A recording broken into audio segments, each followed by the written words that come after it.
भाई अलग से जोरदार तालियां मुझे वेलकम करना है। भाई मैम इतना प्यारा परफॉर्मेंस था आपके सर के साथ, पता चलता है कितना प्यार करते एक दूसरे से भी, है ना।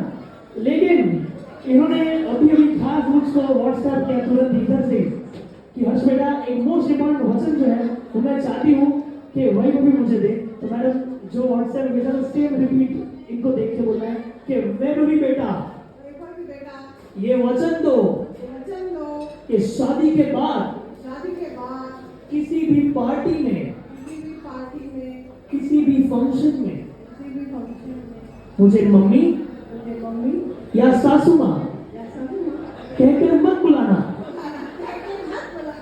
सिर्फ अपनी छोटी बहन कहकर बुलाना। क्योंकि आज भी मैं 16 साल की हूँ। कोई बोले कि ना बोले